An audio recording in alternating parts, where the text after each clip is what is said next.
இந்த வீடியோவில் உபி காயு கோரிங் எப்படி செய்யுதுன்னு பார்க்க போகிறோம். நான் Sivakami. Welcome to Siva's kitchen. கிழங்குல உள்ள தோலெல்லாம் எடுத்துட்டு சுத்தமாக கழுவிட்டு பானையில் போட்டிருக்கேன் பாருங்கள். இதை முதல்ல நம்ம வேக வச்சுக்கலாம். அதில் கொஞ்சம் உப்பு சேர்த்துக்குங்க.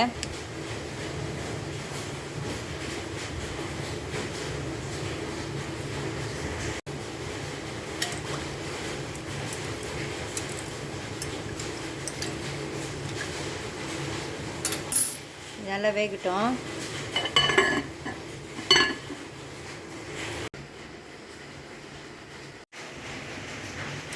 கிழங்குலாம் இப்போ வெந்துருச்சு.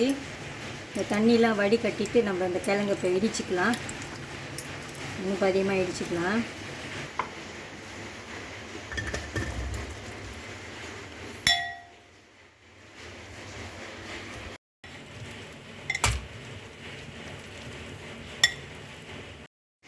கிழங்கு ரெடியாக இருக்குது. இப்போ இதை தாளிச்சிக்கலாம்.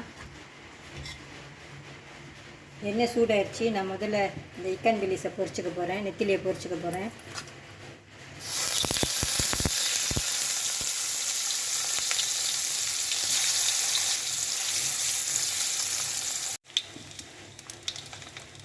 நான் அந்த நெத்திலியை தனியாக பொரிச்சு முதல்ல எடுத்து வச்சுக்க போகிறேன். கடுகு போட்டுக்கலாம்.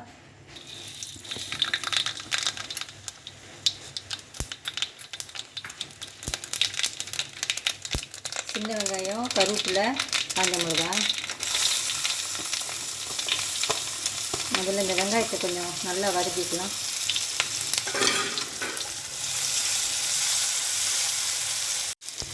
நான் வெங்காயம் கூட தான் போட்டிருக்கேன். எனக்கு இந்த மரவள்ளி கிழங்கு பெருத்தல்ல வெங்காயம் கூட இருந்தால் பிடிக்கும். ஒரு 6-7 வெங்காயம் வரைக்கும் நான் அடிச்சிருக்கேன். இப்போ இது நல்லா வதங்கட்டும். வெங்காயம் பாதி வதங்கிடுச்சு. இப்போ காஞ்ச மிளகாயும் கருவேப்பிலையும் சேர்த்துக்கலாம். இப்போல எண்ணெயெல்லாம் ஏன் இந்த மாதிரி நுரையாக வருதுன்னு எனக்கும் தெரியல.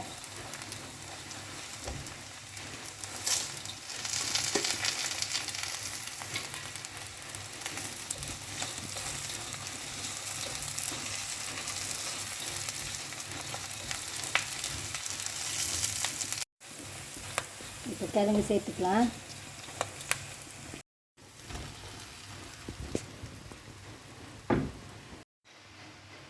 கிழங்கு வேக வைக்கிறப்போ உப்பு போட்டிருந்தேன். நான் உப்பு இப்போ கொஞ்சமாக தான் சேர்க்குறேன். நீங்கள் பார்த்து போட்டுக்கோங்க. உப்பு பத்துலேன்னா அப்புறம் போட்டுக்கலாம்.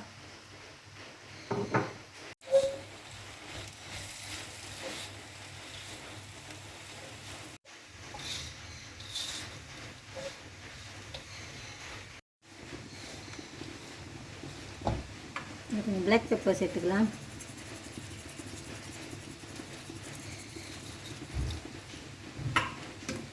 பொரிச்சு வச்சுருந்த இந்த நெத்திலியும் சேர்த்துக்கலாம். இப்போ எனக்கு இப்படி செய்ய தான் பிடிக்கும். அப்போ தான் சாப்பிட்றப்ப அந்த நெத்திலி அப்படியே கிறிஸ்பியாகவே இருக்கும்.